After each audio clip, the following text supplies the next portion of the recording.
भगवान विष्णु की जय। कार्तिक मास कथा अध्याय 31। कार्तिक मास महात्म्य का यह 31वां अध्याय। बतलाया भगवान ने प्रभु स्मरण का सरल उपाय। भगवान श्री कृष्ण ने कहा, पूर्व काल में अवंतीपुरी उज्जैन में धनेश्वर नामक एक ब्राह्मण रहता था। वह रस, चमड़ा और कंबल आदि का व्यापार करता था। वह वैश्यागामी और मद्यपान आदि बुरे कर्मों में लिप्त रहता था। चूंकि वह रात दिन पाप में रत रहता था, इसलिए वह व्यापार करने नगर घूमता था। एक दिन वह क्रय विक्रय के कार्य से घूमता हुआ महिष्मतीपुरी में जा पहुंचा, जो राजा महेश ने बसाई थी। वहां पापनाशिनी नर्मदा सदैव शोभा पाती है। उस नदी के किनारे कार्तिक का व्रत करने वाले बहुत से मनुष्य अनेक गांवों से स्नान करने के लिए आए हुए थे। धनेश्वर ने उन सबको देखा और अपना सामान बेचता हुआ वह भी 1 मास तक वहीं रहा। वह अपने माल को बेचता हुआ नर्मदा नदी के तट पर घूमता हुआ स्नान, जप और देवार्चन में लगे हुए ब्राह्मणों को देखता और वैष्णवों के मुख से भगवान विष्णु के नामों का कीर्तन सुनता था। वह वहां रहकर उनको स्पर्श करता रहा, उनसे बातचीत करता रहा। वह कार्तिक के व्रत की उद्यापन विधि तथा जागरण भी देखता रहा। उसने पूर्णिमा के व्रत को भी देखा कि व्रती ब्राह्मणों तथा गौओं को भोजन करा रहे हैं, उनको दक्षिणा आदि भी दे रहे हैं। उसने नित्य प्रति भगवान शंकर की प्रसन्नता के लिए होती दीपमाला भी देखी। त्रिपुर नामक राक्षस के 3 पुरों को भगवान शिव ने इसी तिथि को जलाया था, इसलिए शिवजी के भक्त इस तिथि को दीपोत्सव मनाते हैं। जो मनुष्य मुझमें और शिवजी में भेद करता है, उसकी समस्त क्रियाएं निष्फल हो जाती है। इस प्रकार नर्मदा तट पर रहते हुए जब उसको 1 माह व्यतीत हो गया, तो एक दिन अचानक उसे किसी काले सांप ने डस लिया। इससे विह्वल होकर वह भूमि पर गिर पड़ा।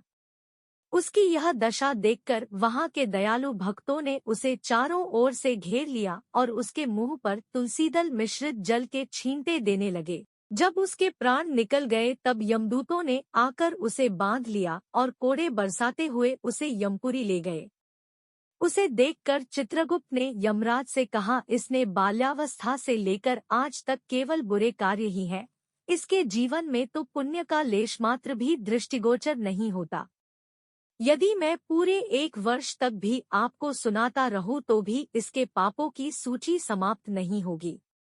यह महापापी है, इसलिए इसको 1 कल्प तक घोर नरक में डालना चाहिए। चित्रगुप्त की बात सुनकर यमराज ने कुपित होकर कालनेमी के समान अपना भयंकर रूप दिखाते हुए अपने अनुचरों को आज्ञा देते हुए कहा, है प्रेत सेनापतियों, इस दुष्ट को मुग्धरों से मारते हुए कुंभीपाक नरक में डाल दो। सेनापतियों ने मुग्धरों से उसका सिर फोड़ते हुए कुंभीपाक नरक में ले जाकर खौलते हुए तेल के कड़ाहे में डाल दिया। प्रेत सेनापतियों ने उसे जैसे ही तेल के कड़ाहे में डाला, वैसे ही वहां का कुंड शीतल हो गया, ठीक उसी प्रकार जिस प्रकार पूर्वकाल में प्रहलाद जी को डालने से दैत्यों की जलाई हुई आग ठंडी हो गई थी। यह विचित्र घटना देखकर प्रेत सेनापति यमराज के पास गए और उनसे सारा वृत्तांत कहा। सारी बात सुनकर यमराज भी आश्चर्यचकित हो गए और इस विषय में पूछताछ करने लगे।